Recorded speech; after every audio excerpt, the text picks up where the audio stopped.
You're listening to Answers for the Family with Alan Cardoza, right here on LA Talk Radio.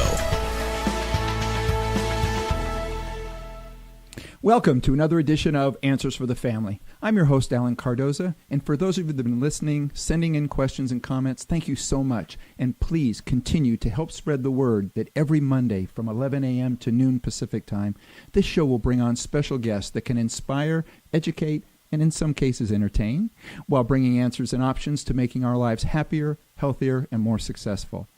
Now, I really want to ask a favor of everybody. Please forward one of our shows to your social media group or to someone you know that can benefit from a particular show. It will help us reach more people, and we greatly appreciate it. Now, Answers for the Family will continue to address a variety of issues, such as locating a runaway teen, family crisis intervention, building self-esteem, dealing with addictions, happiness, and so much more. We will introduce you to talented authors and new innovations in the areas of health, security, and sometimes fun for you and your family. Now, our guests today are Rachel Kove and Seth Hall. Rachel is a certified life coach who has been working in the field of recovery for 8 years. Being in recovery herself, Rachel understands on a personal level what it means to struggle and battle the disease of addiction. Now, through hard work, a strong mindset, and an ability to remain teachable, Rachel has maintained over 11 years of sobriety. She provides one-on-one recovery and life coaching. She also facilitates motivational life skill groups that focus on inspiring the individuals to take control of their lives with practical life skills. She has an innate ability to connect with people and their experience. She is eager to help her clients accomplish their goals through concrete goal setting and action plans. Seth is a life coach who embodies transformation. His personal story alone, recovering from drug addiction, tells people that no matter where you have come from, with a strong desire to change coupled with consistent action, you can transform your life. Seth has experience working with treatment teams and families, teaching healthy habits and new behaviors that are conducive to a successful life. Now, through a unique workbook that Seth has written, he facilitates his groups in a manner that allows people the opportunity to intrinsically motivate themselves. Now, through their business, Home Care Recovery Solutions, they coach clients to implement practical life skills with a positive mindset, which enables clients to accomplish their goals and live a happy life. So, Rachel, Seth, welcome to Answers for the Family. Thank you so much for having us. Yes, thank you so much for having us here. We're deeply honored. Well, believe me, it is my pleasure. And we're at a time right now, I think, in society where this is something that is just so needed. And to me, that was one of the reasons why it was just important to have you here. And nobody's going to be able to go out and fix the problem, just like that. Right. And as someone who's been working in this industry for 40 years, I've seen a lot. And what I've noticed is that the best way in which we really improve the situation at all is through having the right community, to be able to have the people around you that can help you turn your life around and then maintain it over a long period of time. Right. Now, our adolescent services company has transported teens to specialized programs, and one of the biggest things that we would run into is they would come back home. And in fact, I was telling Rachel a story just before we went on the air that I had a client who, after 3 times of a young girl going to a program, going to 3 different programs, she would relapse. And the father called me up, and she had not only relapsed, but she had also run away from home again. He said, okay, he says, I need you to go out there and find her. He goes, but you know what? He goes, you've been working with these programs for a long time. Will you tell me, what is it that these programs are doing wrong? Why is it that they keep failing my daughter? I said, well, Peter, what's the common denominator? Right. And he paused a long time and said, well, you're telling me that it's me. I said, no, I'm asking you what the common denominator is. You're telling you it's you. And at that point in time, he started to realize that the changes had to be made at home, and that you couldn't just have everything go back to the same as what it was and expect there to be changes made in anyone. So that's why I think that what you do is so important, is that you are not only helping at a time in which it's crucial, there's a crisis situation, but then maintaining that over a period of time, I think allows all of us to grow. Yeah, and I think you're bringing up a subject that is a very vulnerable subject. People have a lot of shame around alcoholism and drug addiction, self-harm, trauma, sexual addiction, anything.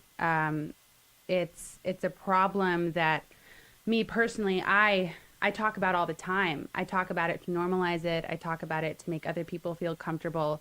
We have to heal as a society. We have to heal by loving one another, by connecting to one another, really asking each other what's going on, and being open to hearing what the other person has to say, whether their response is, I'm an alcoholic. Right. Right? And hearing, listening, and not judging. Not judging. Not judging, because we are all human. Whether we look perfect on social media or not, we all are human. We all need to eat. We all, connection is an innate human need. And I'm someone who really struggled for a long time with depression, with anxiety, with abusing drugs, alcoholism, self-harm. I've abused sex, anything that you can think of to fix me, I struggled with. And I talk about, and people like to praise me for how open I am about it. I had to get okay with it with myself first before I was able to talk about it. Sure. But talking about it was the first step. Well, speaking of talking about it, I know I mentioned in the very beginning, Seth, that you also have a story. If you're comfortable with it, can you share your story? Sure, yes. So my story probably starts the same way a lot of people's stories began, which was I personally, let's go back to the beginning. In high school, I was a good student, high school student, 4.0 GPA student. I was on my way to, I was racing BMX, all across the country, doing it all the time, and doing really well at that, on my way to becoming a professional bicycle rider, and got enrolled in college. And what ended up happening was, at one of the races, forget when it was, I was probably 18 or 19, I had a big crash, and I tore my rotator cuff, and I got prescribed Vicodin, right? And so what happened was that I took the Vicodin, and I wasn't able to do very much else except for just read books and take Vicodin and lay in the sun. And what happened was I really liked the way that it made me feel. And so it wasn't too long after that. It was just like a switch, it just turned this thing on for me. And I was basically, for the next 10 years, from about 19 to 30, it went from where I was a 4.0 student, professional bicycle rider, athlete, Prom king, right? The whole deal, to in jails, in institutions, homeless. I ended up homeless. I lived at a homeless shelter for about 4 months, and it was not a pretty thing, for sure. So that's my story, and it was heroin addiction. It ended up turning into a heroin addiction, where it was what was cheap, and it did the job, and I didn't have to go through the doctors. I could just go right to someone on the street and buy it at the time. Now you bring up a great point, and we're hearing about a lot more of this in the news, whereas people have become addicted to a prescription drug that is very, very expensive, and they reach a point in which then the insurance company says, okay, we're no longer going to pay for this, but the addiction is still there. So at that point, you're now looking for, as you mentioned, whatever it is that's cheap that still gives you the same high, right, or something similar to it. Is that one of the reasons why we're having, for lack of better terms, a rebirth of heroin? Yeah, I think I heard something. The biggest drug dealers in the United States are the pharmaceutical industry, I think. So that once you're not able to get that anymore or whatever, it is a huge rebirth of this opiate epidemic is what it is now. It really is, because we work with treatment centers and sober livings and IOPs all around Los Angeles, and clients are coming from all over the country. They're not just coming from, California and, New York or New Jersey. They're literally coming from almost every state you can think of. Mm-hmm. And it's nasty business. And it doesn't seem really to be slowing down. I mean, I do think, and it's gotten worse in terms of what they're putting in the drugs now, because they're starting to use this fentanyl, carfentanil or whatever it is, and it's really, really killing people now. So, now you mentioned something in regards to the fact of, it's not just here in Los Angeles, it's not just in New York, and I know that we've seen that also, where with parents they've said, okay, well, we're going to move out of this big city, and we're going to move into a more rural area, and they find that it didn't change. That at that point in time, unfortunately, they can be found anywhere, and we find with some of the young people that we pick up, they're ordering it on Craigslist. Mm-hmm. Right. I mean, so it's like, come on, you can get it from pretty much anywhere in the country if that's what you're looking for. It's everywhere. It's comes from people who grew up in a wealthy family, people who came and grew up from a poor family, whether you're living in South Central, Beverly Hills, Bel-Air. I mean, it's everywhere. So what do we do about it? We also run family groups, actually down the street at the Villa, and everywhere we go, when we talk to families, it's really the same conversation. How do I keep my kid sober? Right. What do I do? What do I do? Yeah. What do I not do? Right. Yeah, and it's devastating. I mean, we're dealing with something that's devastating, and we're parents ourselves, and thinking about our child potentially becoming a drug addict or an alcoholic, and as a family, as a parent, you're willing to do anything to save your kid's life. Mm-hmm. Mm-hmm. And then you go and you send your kid to a treatment center. You spend $30,000 multiple times. I mean, that's the thing, that we have clients that I was talking with someone the other day who's, I think, been to 19 detoxes. 19. It has gotten to the point where I also do these life skills workshops I just came from one, actually. And where we run these life skills workshops, and I check in with some of these clients and I ask them, so is this your first treatment center? And I had an answer the other day which blew me away. They said it was their 80th time in treatment. And Wow. she was about, she couldn't have been more than 25.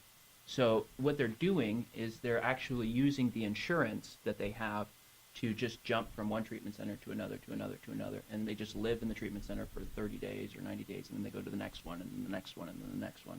And it's crazy. And listen, I don't believe in blaming and that's going to solve anything. You can blame all you want, and children are still dying, right? I don't believe it's anyone's fault, but I do believe in starting a conversation on what the solution is. We can Right. talk about the problem all we want. We can talk about the fact that people are dying, people are shooting heroin and, doing things that they would never normally do in order to get that drug, right? But there needs to be a solution. And the reason we started doing what we were doing, one, we have our own personal experience with recovering from alcoholism and drug addiction. I've seen what works. I've seen what doesn't work. And everyone, there is not one shoe that fits all. Right. But I do see this common thread of people will go to fantastic treatment centers. Treatment centers are not the problem. They provide incredible care. We work a lot with many different treatment centers. Their therapists are fantastic. They have various different methods to provide the best care for people. And they're like I said, they're amazing. But the common thread is that when they leave treatment, within 3 to 6 months, people relapse. And with this heroin addiction, a relapse most of the time means death.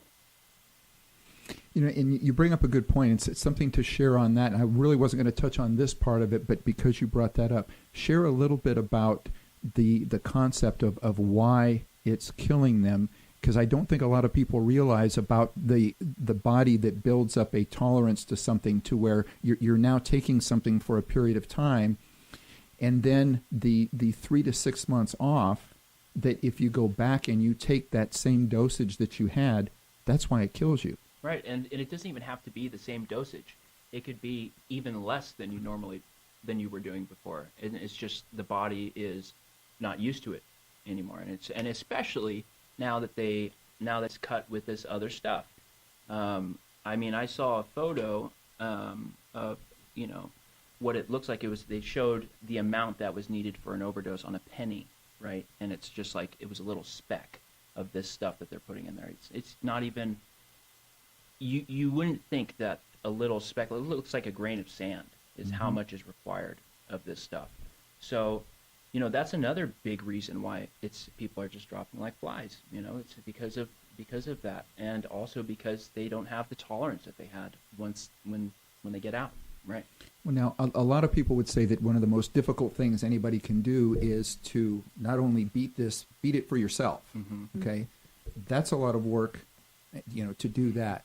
So the two of you have not only beat it for yourself, but what then motivates you to start, your home care recovery solutions company, to then take this information and now try to duplicate it for everybody else? Where my life is today is what motivates me to get this message out to other people, because I know what it's like to sit in your bed, have depression, have suicidal ideation, not wanting to live, not knowing anything else that helps other than alcohol or drugs. Alcohol and drugs is the problem. It's the solution, right? It's not the problem. So what motivates me is wanting people to feel empowered to live a happy, fulfilled life, to know that wherever you've gone, no matter how much pain you've experienced in your life, no matter where, his story inspires me so much, because he went all the way to Skid Row. He was homeless. He was doing things that I never did. I got sober when I was 16 years old. I became an alcoholic when I was 13 years old. I came from a very loving, amazing family, and when I became depressed, I didn't think there was any other option. So I want people to know that there is another option, that you don't have to live getting high and getting drunk to feel okay. The people need to learn to be okay with themselves, and people aren't, and that's why they use and get drunk. It's a solution. It's what makes them feel better. It's what made me feel better. So I've seen people. We've worked with people who literally, and we don't just work with people who suffer from alcoholism and drug addiction. We work with people who have crippling depression, who are so agoraphobic that they can't leave their homes, who have such severe trauma that they can't go outside. That's real. Mm-hmm. It's really real. We see it in the movies all the time, but people in their human lives are dealing with that now. So people need help. Right? So what worked for me was mentorship, was having someone who saw me and could not judge me, not shame me for what I was feeling, but say, you're worthy of living, and this is how we're going to do it. So literally, like, coming into your home, getting you out of bed, getting you into a shower, right? Some people aren't showering. It sounds crazy. It sounds ridiculous, but it is some of the things that we do is like exactly that. Not everybody has been taking care of themselves. And so it's mentorship. It's teaching them how to take care of themselves and these actions. Right, and our program is very much about action. I can think all I want about about wanting to change my life, but if I don't get into action, I'm never going to change. A goal remains a goal without a plan. And if I don't back that plan up with action, I'm never going to change. And people have to muster up the courage inside of themselves to be able to take that action. No one wants to be an alcoholic. Sure. No one wants to have cancer. It's the same thing. No one wants to be dealing with a disease that kills them. Yep, you're right. So really Go quick, ahead. we don't just want people to just get sober and we want people to achieve their highest potential. And that is, so I wanted to say this really quick because I had a really interesting question. Like I said, I ran a workshop this morning, and I'm not going to say people's names, but I asked a question why to some of these guys. What was their motivation for wanting to achieve long-term sobriety or recovery? And I think that the answers that I got would be worth sharing. Please. Right now. So we had a great conversation about it, and this is one of the answers. Why do you want to achieve long-term recovery? Person said, I want to be healthy, I want to be happy, live a fulfilling life, and I want to feel good about myself. I want to have good friends, and I want to have repaired relationships. And that is exactly, and then the question that I asked after that is that if you had all of these things, if you had your health, if you had a happy and fulfilling life, if you felt good about yourself, you had good friends, and if all of your relationships that were damaged were repaired, do you think that drugs and alcohol would need to be a solution for you, for your life, if you had all of those things? And they all said no. I said, okay, so if you have all these things, drugs and alcohol are out the window. Yes. Isn't that interesting? And so that's exactly what we are doing with our company, and why we started our company is to get people from not having these things to having those things. So, and that is great.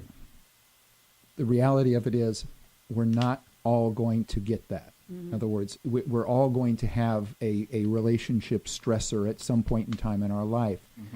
So what do you tell that person to where you show them how to get healthy, physically healthy? Okay, that's a separate thing. Okay, and they start bringing happiness in their life, and now they have that relationship crisis. How do we keep that person from using that to be that thing that then has them take 4 steps backwards? Well, it's a process. It's a long process. You can't do it on your own. And in the treatment industry, there's a term that we hear a lot, triggers. Don't trigger this person. Don't do that because it's going to trigger them. Don't walk to Starbucks, it's going to trigger them. I've heard families say, I don't want people to go my kids to go on the bus because they used to take their bus to go get drugs. I think it's learning to implement skills and tools for these people to have different reactions. Exactly. Right? My brain is so powerful. It's so powerful. And when first off, your brain needs to heal, right? So sending someone away to treatment for 3 months, fantastic. Very good. But Great that's thing. just the beginning. It's just the beginning. Your brain, the amount of damage that has been done by using heroin, meth, drinking. I mean, there's a reason that wet brain happens, right? It's damaging. So I think the goal is to have different reactions to these things. When I was newly sober, I remember leaving a treatment center, an adolescent treatment center. And I remember coming home, and I basically sat in my house all day because I was terrified to leave my house. Now, I could have made the choice to never leave my house again, which is not the wrong choice, but it will keep me in misery and keep me in suffering. So I wanted to make a choice that was conducive to getting to where I want to go. I wanted to be social. I wanted to connect with people. I just didn't know how. I didn't know how to look people in the eyes. I didn't know how to just sit in my skin and talk to people. I was terrified. Fear dominated my life. So I remember someone just calling me and picking me up and taking me out of the house. That's simple. And starting a conversation. Now, essentially, what I hear you saying is that within the treatment center, what you learned was be careful going out there and being around those triggers. Mm-hmm. But it sounds like you created a different problem by trying to avoid all the triggers rather than going deeper and fixing it and saying, how can I now be the social person and not let those triggers affect me, but still lead a healthy life? 100%. How do I deal with life now that I'm sober? Right? How do I interact with people? We have clients who the last time they interacted with someone sober was when they were in elementary school. You know, I've heard this. I just heard this recently. And so how do I deal with life? How do I communicate with people? How do I interact? And it's something that we teach, and it's something that our coaches teach, is how to start doing that. And the coach also provides an example, right? So a lot of learning is by copying people, by mentoring people. And so having a good mentor, having a good coach is extremely important, because, so. It's key. It's key. Okay. We have a listener question that has come in, and Sure. maybe you can walk through some possible ways in which you can help this particular person. Sure. This one reads, a little over a year ago, a friend moved into my house, rented my downstairs area. At the same time, he started smoking a marijuana pen every night and all weekend. As soon as he arrives home from work, he starts smoking. He claims that he only takes a hit every couple of hours until he goes to sleep, and that he really needs to just unwind from a stressful day at work. The unfortunate thing is he is so high, he can't seem to have a coherent conversation with anyone, and his behavior is becoming more and more reclusive. He's 45 years old and refuses to even entertain that he is doing damage to himself. He has no family to help intercede, so I'm at a loss as to how to deal with this. Do you have any suggestions? And this is from Kramer in New York. Well, I first want to say the first question could be to ask, how are you doing? To start the conversation from a non-judgmental stance. How are you doing? I've noticed you've been smoking a lot of weed. Right? There's a difference between asking a question from a loving, understanding point of view or versus, get out of my house, you're smoking weed, you're a piece of crap. Right? I would say to also research a little bit. Research a little bit about why get a little bit more education on yourself as to why people start using drugs. And then I would really try to what I'm trying to say is that even if he removed the marijuana, there's still something going on. Right. It's not the marijuana. It's not the drugs. Now, people have to be separated from it in order to go deep and do the work within themselves. But I think the first start is to ask them how they're doing. Right. What's going on? Mm-hmm. Yeah, ask them what's going on. It doesn't even have to be about the marijuana. It could just be, how are you doing? I've noticed that you've been spending a lot of time on your own downstairs. I just want to make sure you're okay, right? I'm not even making it about the drugs. Then the suggestion, it'd be nice, like Rachel said, drug addiction is not the problem. It's the solution for a bigger problem that's going on. And so if I can look at it from that point of view, then maybe I can have a little compassion, pity, understanding, that there's something more going on that doesn't meet the eye, and that this person has probably been using marijuana or some kind of drugs to cover it up for a long time, and so just by being a good person and treating them with respect and not judging them is probably a good road to go down. No, I mean that's a great point, because it may be that this person is depressed, and if you focus on that, how can I help you with this? then maybe they don't then need the drug they were trying to mask it anyway. Wait, I mean, I've battled with depression in sobriety. My solution is no longer drinking. I've battled with loneliness in sobriety. My solution was not to drink. I've been uncomfortable. I've been anxious. I've lost jobs. Been through my stepdad died in my first year of sobriety. I just want to put this out there because when you get sober, it doesn't mean that everything's perfect. It's not all peaches and cream, right? So in my first year of sobriety, I was in rehab and my appendix had to be removed. I broke my collarbone, wasn't able to play soccer anymore, which was also my life. And then I was diagnosed with melanoma cancer and had to have that surgically removed. I stayed sober through all of that. And then in my second year of sobriety, my stepdad died, and I watched him die, and he was a very dear man to me. Now, I wouldn't have to say that I went through a hard time. I mean, that's what I went through, a hard time. But my solution changed. And how did my solution change? Because I was open to a new solution. A lot of people identify, they identify their lives as the addict. They identify their lives as being the patient in rehab because that's what they're comfortable with. Life means responsibility. So a lot of the time addicts avoid responsibility by sometimes staying sick, right? And what a coach does is they come in and they teach you how to deal with being uncomfortable, right? One of my favorite things to say in life is you got to get comfortable with being uncomfortable. What you resist will persist. So if I'm constantly pushing being uncomfortable away by getting high, getting drunk, I'm never going to grow. And it's actually in the feeling uncomfortable where I grow. So, I got involved with a community of people that were sober. I had a therapist.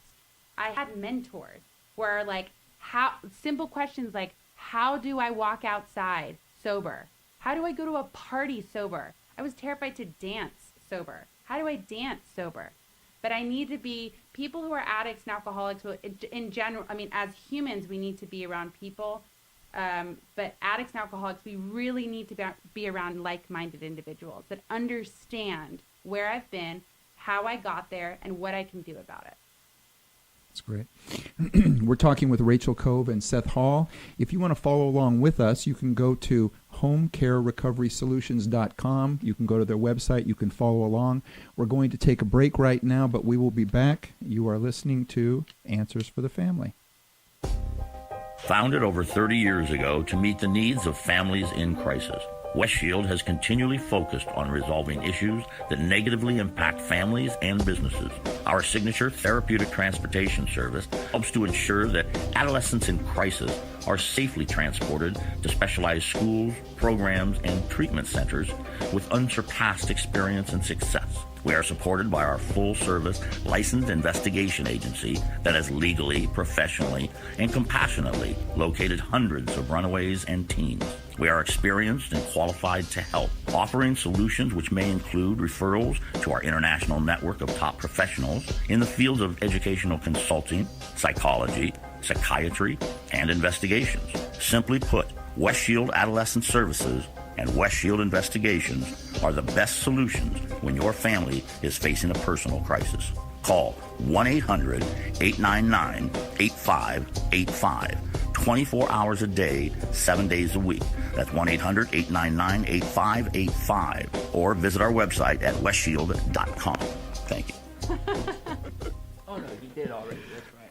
All right, we're back. You're listening to Answers for the Family, and we are talking about solutions. One of the things that I'd also like to talk a little bit about is that when you're dealing with your clients, I mean, so the people that are out there and they're thinking, well, I don't know if this applies to me. Well, why don't you share with some of the most common issues that you see within your clients and what some of the results that come from that?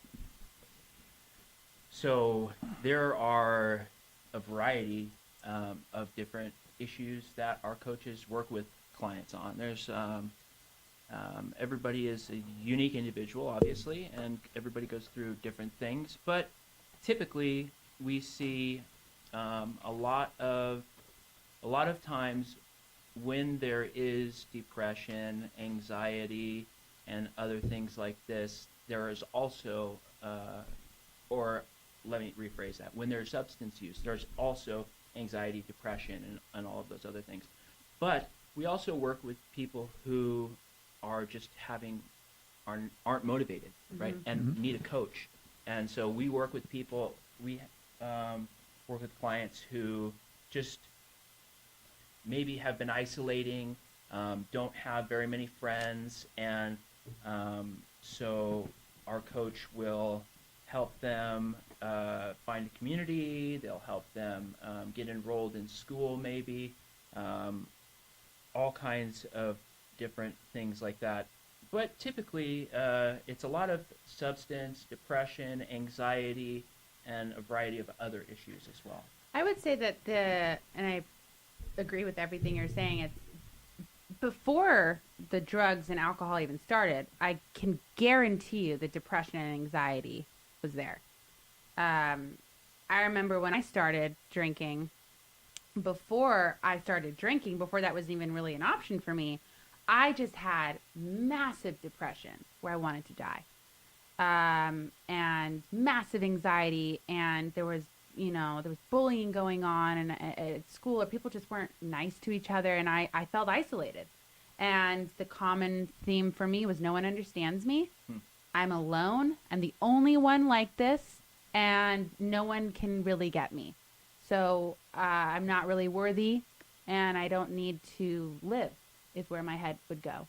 And and almost everyone I've ever worked with has had that. That's it, whether they're an alcoholic or not. Right. People who have, I hear the word anxiety, more than any other word in this world. Everyone's dealing with it. That's an epidemic. Well, and you bring up a great point. Where is this coming from? In other words, there's a lot of theories, and I'm of the belief that there are people who are benefiting from this. What can we do? And I've gone so far as I'm studying now other countries, and I'm now studying the country of Bhutan, and a country that most people have never heard of. It's very small, and it's wedged in between China and India, but they measure happiness quotients.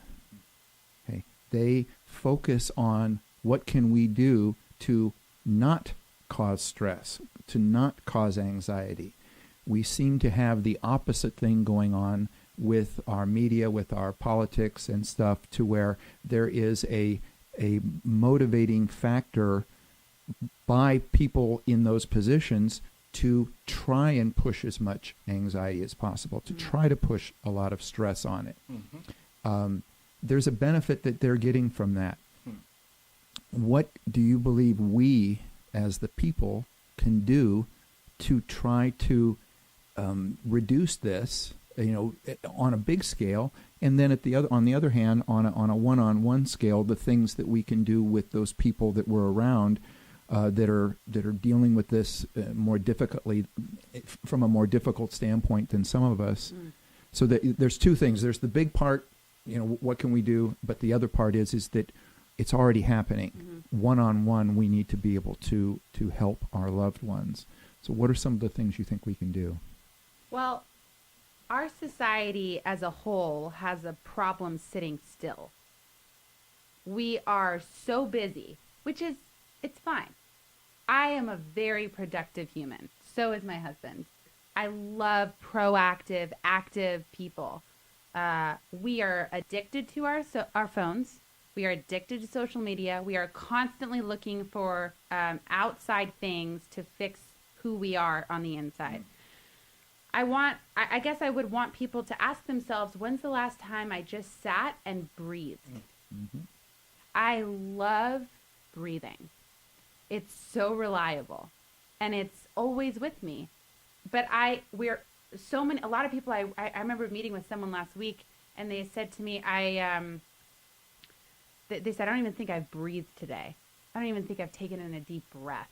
People they don't sit with themselves. If I have a problem connecting to other people, it's because I have a problem connecting with me. So a lot of the times people want to go to outside things to fix an inside problem. So the first step is to learn to get okay with you, right? Learning to get okay with the parts of you that are hard, that you're conflicted with, that you're sad over. Learning to just sit and be still and to stop distracting yourself from your pain, right? If I'm constantly trying to resist my pain, it's going to persist. It's going to keep happening. Well, we have a question that has come in from a listener that really touches on what you're talking about. And this one reads, 6 years ago, alcohol was what I turned to after my divorce. My father died suddenly of liver failure, and the docs told me that it was his drinking that killed him. I could see myself heading down the same track, so I decided to get help. Over the first year was pretty miserable. After a while, I started to gain more friends, one of which recommended Qigong, which is an inspired meditation practice from China, which I'm also familiar with. It said, my desire for alcohol has disappeared, and not a day goes by that I do not do, one or both of the types of meditation that I'm working with. It says, does your therapeutic work include these types of things? And this is from Beverly in Nevada. Absolutely. Okay. Hi, Beverly. I'll let my husband take over for this, but I just want to say I love that you are doing this, and it's fantastic, and I'm a huge advocate for meditation. It's a huge part of our program, and it has changed my life, and I'd like my husband to share what it has done for him and what he tries to implement with the clients as well. Right. Well, meditation was one of the practices that I was doing also daily. It was the biggest, besides having a sober community, it was something that I practiced and still do every day. And we definitely suggest it for our clients, whether it be a mindfulness practice, yoga. It doesn't to me personally, it doesn't matter what it looks like. I do think that having some kind of spirituality in your life definitely will help to make you feel whole, and therefore you won't need outside things to fix you, which includes drugs and alcohol. And he said spirituality, and I remember reading that the rooted word for spirit was to breathe. And that just blew my mind, because I said, oh, I don't know how to breathe. I don't know how to sit through this discomfort and to just start breathing. So meditation, and like you were saying, there's so many different avenues to get there. A lot of the time, almost every single time I'll start working with someone and I'll say, okay, we're going to start meditating right now. Their first response is, no, I can't. I have so many thoughts that go on in my head. Good. That's part of the problem. Perfect reason to start meditating. Yeah. So there's so many different ways to go about it. There's apps. There's so many different apps on meditation. There's so many YouTube tutorials on how to meditate. Just sitting down, and my routine changes every day. Sometimes I'll meditate for 20 minutes. Sometimes I'll do silent meditation. Sometimes I've meditated for 45 minutes. Sometimes I'll listen to, calming music, whatever it is. But starting off to just breathe and getting comfortable with it. And it doesn't have to be 20 minutes or 30 minutes. A lot of times we set these goals for ourselves. It's like, oh, I'm going to start meditating today, and I'm going to start meditating for an hour a day or something crazy. My suggestion is that you start with something a little easier to manage, like maybe 5 minutes. Start with 5 minutes, and then do that consistently, daily, and that's something that seems a little easier to swallow. Yeah, and to piggyback that, the reason the coach is there is to also keep you accountable to what you want to do. So many people want to meditate, but for whatever reason, they don't have they won't sit down and do it. So the coach sits there and says, you're going to meditate with me. Mm-hmm. I'm going to make sure you do it. Okay, so for those that are listening, that are trying to now visualize this, let's role play it a little bit from the standpoint of, okay, how are you now deciding? So you have a client. The client, let's say, has just come back from a treatment center in Utah, and they feel that they need the services of a coach. Mm-hmm. So walk through a little bit about, okay, first of all, you're choosing a particular coach for a particular person. What are some of the things you're looking for? And then from that point, what are some of the things, as you're talking about it, they're a little bit of a mentor. It also sounds like they're making sure that you follow through with the things that you say you're going to do. Mm-hmm. How much time are they spending? How does that vary? So for the people that have never dealt with something like this, give them something that they can now visualize a little better. Sure. So what it looks like typically, like you said, it would depend on the personality of the person. It would also depend on what was needed, right? So we have different coaches that specialize in different things. Mm-hmm. And so, but what it looks like is the coach will typically come to, the coach comes to you. Okay, so the coach comes to you wherever you're at, whether you be out of your apartment, at home, at your parents' house, whether it's out of a sober living, or I think that's pretty much the extent of it. We do work with people that are in sober livings that currently are going to like IOPs, right? And then we help them transition from those places into the new places. But what it looks like, typically, at a minimum, the coach will meet with a client for 4 hours per week. Okay, that's a minimum. We see the best success. We have a client that just finished with us after, 8 months? And they went from isolating and basically it was not being, they didn't have very much going on. They weren't enrolled in school. They're at an IOP. So in 8 months, able to go from that place to being enrolled in school, being the captain of a team at their school, interning at a studio. They had a job, part-time job, right? And were able to start developing relationships and friendships with their peers, right?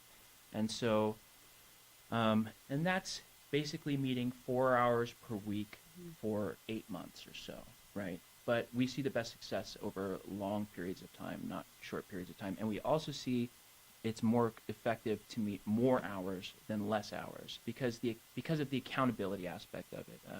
If you meet with somebody once and then you meet with them again a week later, a lot of time has passed since you saw them last. And so, yeah, I think...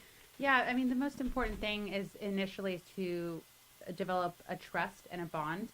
If I don't trust you, I'm not gonna talk to you. Right. Takes time. It takes time. Mm-hmm. And then what our coaches are very skilled at doing is finding what they're passionate about. If you can give someone a little bit of motivation that comes from them to find out what they're passionate about, they will develop a purpose and a reason for getting up in the morning. And everyone needs purpose. Yep. So our coach really wants to help you find out what that purpose is, give you a reason for getting up, and then teaching you how to develop action plans, goals, strategizing. How am I going to implement this into my schedule? How do I even do a schedule? So many people don't know how to do schedules. I love planners. Love planners. Like teaching them how to work out, teaching them how to have friends, going to social gatherings together. These are just some of the things that we do. Being available to them when they need to have a conversation when they're uncomfortable or anxious. And then we also work a lot with therapists. We work with an incredible outpatient facility called Launch in Brentwood. They have an incredible group of therapists there who really care about helping people get to where they want to go. Their whole purpose is to launch people to the next level. So we work with the families. I love running family groups. I mean, I love seeing the healing that happens. How do you set boundaries? How do you have healthy communication? Yeah, and I love that part too, as far as involving the entire family, I think is so important. I wanted to, while we were talking, for those that are watching out there, our engineer came up to the window to point to me and did one of these, like, you guys are about to run over time. First of all, I want to thank you guys for being here, and know that I do something that's called the guest co-host. So I would love to have you come back as a guest co-host. I love it. You can come in, take the seat over there, and then whatever the topic is that we're going over, I'd love to have you come back. Thank you so much. Thank you so Thank you much. so much It's been for an having absolute us. pleasure. Yes. Thank you. All right.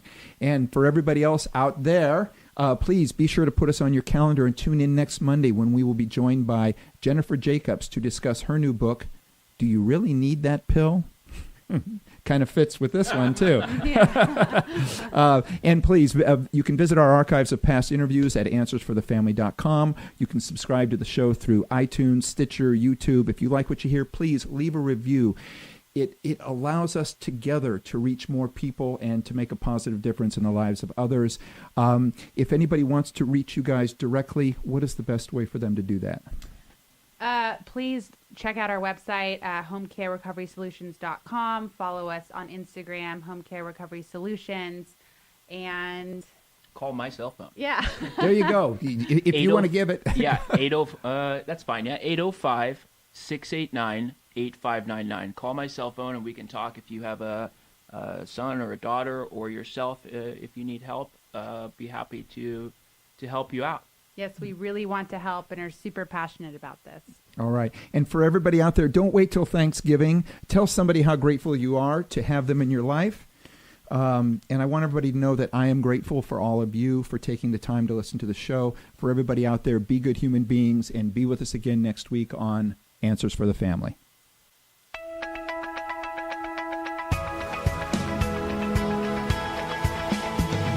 You're listening to Answers for the Family with Alan Cardoza, right here on LA Talk Radio.